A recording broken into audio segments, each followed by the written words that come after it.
নমস্কার বন্ধুরা, যোজনা হেল্প বাংলা চ্যানেলের আরও একটি নতুন ভিডিওতে আপনাদের সকলকে স্বাগত জানাই।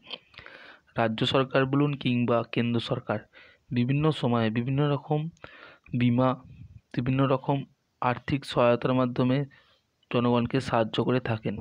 সেরকমই রাজ্য সরকার প্রদত্ত একাধিক প্রকল্প চালু রয়েছে। সেই প্রকল্পগুলিকে মানুষের হাতে আরও সহজ করে পৌঁছে দেওয়ার জন্য, যাতে কোনো অসুবিধা না হয় জনগণের, সেজন্য চালু হয়েছিল দুয়ারে সরকার ক্যাম্প, যেখানে কন্যাশ্রী থেকে শুরু করে স্বাস্থ্যসাথী, লক্ষ্মীর ভাণ্ডার এই সংক্রান্ত আরও নানা রকম সুযোগ সুবিধা খুব সহজেই জনগণ পেয়ে যান। সেই দুয়ারে সরকার ক্যাম্প ফের জানুয়ারি মাসে আবার শুরু হতে চলেছে। কোন কোন এলাকায় কবে কবে অনুষ্ঠিত হতে চলেছে এই দুয়ারে সরকার ক্যাম্প, নতুন কী কী আরও সুবিধা সংযোজন হতে চলেছে এই ক্যাম্পে, এই সংক্রান্ত খুঁটিনাটি তথ্য জেনে নিন আজকের এই ভিডিও থেকে। তাই ভিডিওটি স্কিপ না করে প্রথম থেকে শেষ পর্যন্ত দেখুন। আর চ্যানেলে নতুন হলে অবশ্যই চ্যানেলটিকে সাবস্ক্রাইব করে নেবেন।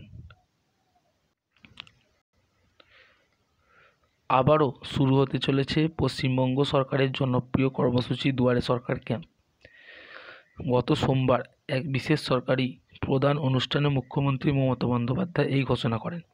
তিনি জানান, এই কর্মসূচির মূল লক্ষ্য হল প্রত্যন্ত অঞ্চলের মানুষদের কাছে সরকারি পরিষেবা পৌঁছে দেওয়া, যাতে তারা সহজে ও সঠিক সময়ে তাদের প্রয়োজনীয় সমস্যাগুলির সমাধান পেতে পারেন। এবার প্রশ্ন হচ্ছে, কবে থেকে ঠিক শুরু হতে চলেছে আবার দুয়ারে সরকার ক্যাম্প? এবারে দুয়ারে সরকার শিবিরে কী কী প্রকল্পের পরিষেবা দেওয়া হবে, কোন এলাকায় কবে শুরু হবে এই ক্যাম্প? মুখ্যমন্ত্রী তার বক্তব্যে স্পষ্ট জানান, দুয়ারে সরকার মূলত সেই এলাকাগুলিতেই চালু হবে যেখানে মানুষের কাছে সরকারি পরিষেবাগুলি পৌঁছাতে অসুবিধা হয়। বিশেষত কাস্ট সার্টিফিকেট সহ অন্যান্য গুরুত্বপূর্ণ নথিপত্রের জন্য এই ক্যাম্পগুলি অত্যন্ত কার্যকরী হবে। তিনি আরও বলেন, সরকারের প্রধান উদ্দেশ্য হল সাধারণ মানুষের পাশে দাঁড়ানো। সময় মতো সঠিক পরিষেবা দিতে পারলে মানুষের জীবন সহজ হবে ও সরকারের প্রতি তাদের কিন্তু আস্থা আরও বাড়বে। দুয়ারে সরকার ক্যাম্পে কর্মসূচি মূলত বিভিন্ন সরকারি প্রকল্প যেমন স্বাস্থ্যসাথী, খাদ্যসাথী, শিক্ষাসাথী, অন্যান্য সামাজিক প্রকল্পের সুবিধা পৌঁছে দেয়। তবে এবার এই নতুন পর্বের ক্যাম্পগুলিতে লক্ষ্মীর ভাণ্ডার প্রকল্প, কাস্ট সার্টিফিকেট, জন্ম নিবন্ধন সহ আরও অনেক গুরুত্বপূর্ণ নথির জন্য সরাসরি আবেদন করার ব্যবস্থা রাখা হয়েছে।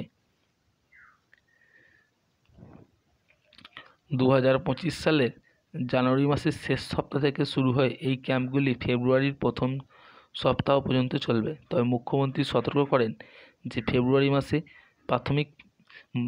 মাসে মাধ্যমিক পরীক্ষা শুরু হয়। ক্যাম্পগুলির কর্মসূচি বা সময়সূচি পরীক্ষার্থীদের সুবিধার কথা মাথায় রেখে নির্ধারণ করা হবে।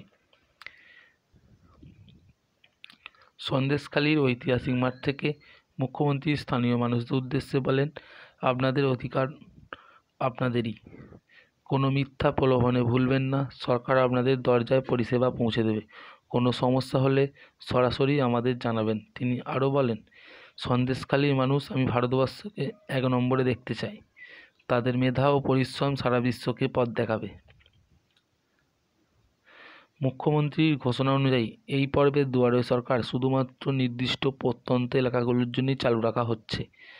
ভবিষ্যতে পশ্চিমবঙ্গের অন্যান্য অঞ্চলে এই পরিষেবা চালু করা হবে কি না তাও কিন্তু এখনও পরিষ্কার নয়। সংবাদ মাধ্যম সূত্রে জানানো হয়েছে, সন্দেশখালী বিভিন্ন গ্রামে এই ক্যাম্পগুলি স্থাপন করা হবে। এছাড়াও দুয়ারে সরকার কর্মসূচি পশ্চিমবঙ্গ সরকারের একটি যুগান্তকারী উদ্যোগ, যা বিগত বছরগুলিতে ব্যাপক প্রশংসা অর্জন করেছে। এবারও এই উদ্যোগ গ্রামের মানুষের জীবনে ইতিবাচক পরিবর্তন আনবে বলে আশা করা যাচ্ছে। বন্ধুরা, জানুয়ারি মাসের শেষ সপ্তাহ ও ফেব্রুয়ারি মাসের ফার্স্ট উইক করে এই দুয়ারে সরকার ক্যাম্প অনুষ্ঠিত হতে চলেছে, যার ফলে চিন্তার কোনো কারণ নেই। আপনারা আপনাদের সমস্যা নিয়ে অবশ্যই দুয়ারে সরকার ক্যাম্পে যাবেন এবং সেখানে মিটিয়ে নেবেন। বিশেষ করে লক্ষ্মীর ভাণ্ডার যারা আবেদন করতে চান নতুন করে, তারা অবশ্যই গিয়ে দুয়ারে সরকার ক্যাম্পে আবেদন করে দিন এবং তার কিছুদিনের মধ্যেই আশা করা যায় লক্ষ্মীর ভাণ্ডারের টাকাও পেতে শুরু করবেন। তো এই ছিল নয়া আপডেট দুয়ারে সরকার ক্যাম্প সংক্রান্ত। যদি ভিডিওটি ভালো লাগে অবশ্যই চ্যানেলটিকে সাবস্ক্রাইব করে নেবেন এবং পাশে থাকবেন। ধন্যবাদ।